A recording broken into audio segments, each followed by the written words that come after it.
All right, welcome back to the podcast, Redeem. We're still working our way through chapter 10. We're going to be finishing up on this one. This one has a pretty key concept. So we've talked about just about everything, from persecution to following Jesus' instruction to trusting in Him when it comes down to getting things done. He'll take care of everything, so forth and so on. He's laid out a lot of things. Now here at the end, he's once again trying to get them to understand there really can't be anything above him. Does that make sense? Yep. Let's see if I can. Let's read a couple verses here to see if that makes more sense. It says, "Anyone who loves their father or mother more than me is not worthy of me. Anyone who loves their son or daughter more than me is not worthy of me." So, it's kind of an interesting verse. Because you're thinking, well, shouldn't our kids and shouldn't our spouses be important to us? Yes. But what he's saying here is they should not be put above him. Yeah. That in the end, our love and the number one thing that we should be serving is who? God.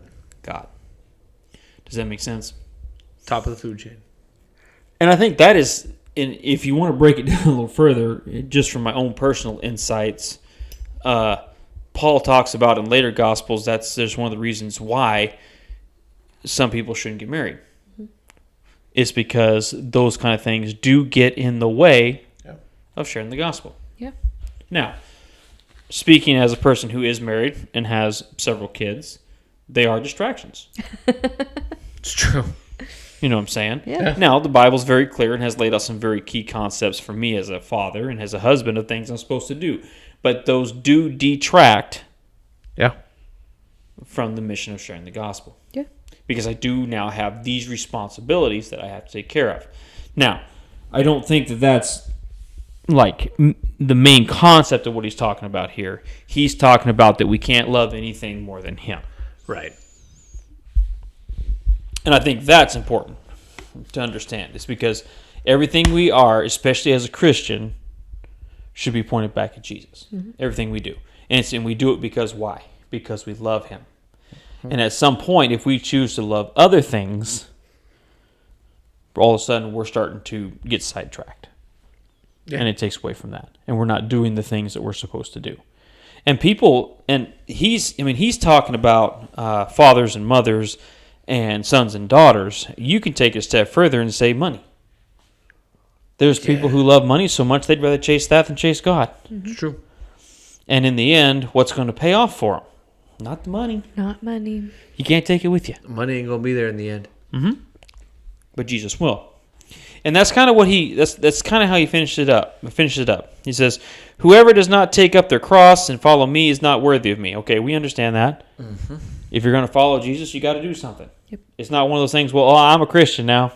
Don't have to do nothing. No. It's a cross. You got to pick it up, and you got to do things. Okay, you've got to live that life. You've got to follow the things that are in the Word. Mm-hmm. It says, "Whoever finds their life will lose it, and whoever loses their life, for my sake, will find it.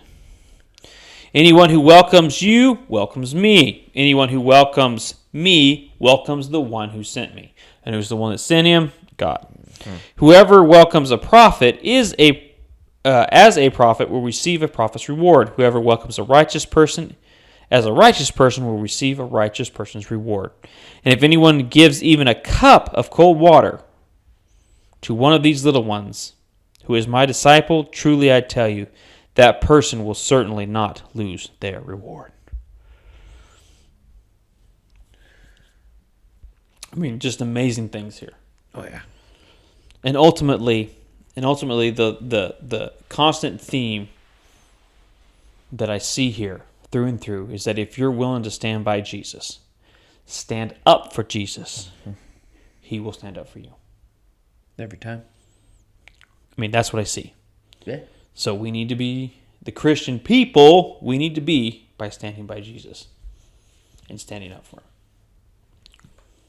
No matter what comes, persecution, it doesn't matter.